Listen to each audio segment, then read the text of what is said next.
안녕하세요. 아직 연습하는 중이에요의 야예연 작가입니다. 이 책에 있는 내용들은 제가 평소에 제 아이들에게 해줘야겠다고 생각했던 것들을 정리한 내용인데요. 말로 하는 것보다 글에 더 힘이 있다고 믿거든요. 이 책의 내용은 주로 요즘 많이 나오는 당신은 정말 소중한 사람이고 오늘 힘들었으니 내일은 좋은 날이 올 거고 이런 막연한 희망 또는 위로를 주는 메시지는 아니고요. 자신의 행동에 대한 실천 방향이나 어떤 마음가짐으로 세상을 대해야 앞으로 더 행복해질 수 있는지, 더 좋은 사람이 될 수 있는지에 대한 방향을 제시하는 글들을 딱딱하지 않게 구어체로 엮었어요. 이 책의 핵심적인 내용은 두 번째, 세 번째 장에 다 들어가 있는데요. 전 세상을 살아가면서 가장 필요한 게 단단한 마음이라고 생각하거든요. 어떠한 상황에서라도 스스로 헤쳐나갈 수 있는 힘이 있다면 어떤 일도 잘 견뎌내리라 믿어요. 2장의 30, 31, 32번 글 마음 채우기, 마음 비우기, 자신의 능력만큼만 원하기, 인정받고 싶은 욕구 이 부분인데요. 사람의 욕심은 끝이 없잖아요. 내 실력은 이것밖에 되지 않는데 다른 사람에게 평가는 더 잘 받고 싶어 하고 다른 사람에게는 정당한 실력으로 평가받아야 합리적인 거야 라고 하면서 나에 대한 이야기를 할 때는 노력의 점수까지 받고 싶어 해요. 근데 내가 나 자신을 객관적으로 바라본다면 아마 내가 다른 사람에게 받고 싶은 점수보다 더 낮은 점수를 줄 게 뻔하거든요. 세상의 평가에 대해서 감정적으로 생각하다 보면 더 좌절을 쉽게 느끼고 삶의 만족도가 떨어지게 되니까요. 행복해지려면 다른 사람에게 받는 좋은 평가 말고 스스로 자신을 인정해 주는 게 더 나은 방법인 것 같아요.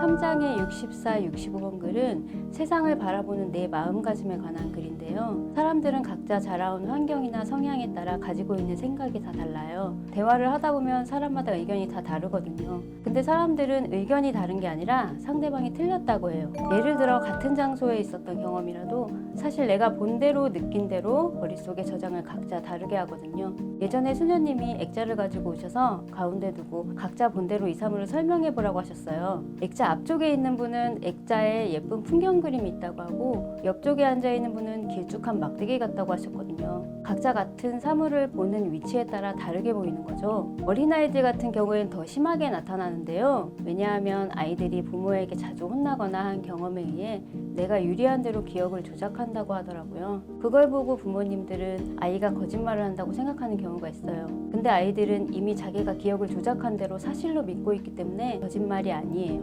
어른들도 마찬가지예요. 그냥 기억하고 싶은 내용에 초점이 다른 것 뿐이거든요. 그러니까 불필요한 언쟁을 할 필요가 없는 거죠. 초점이 다른 기억이라도 모두 사실이니까요.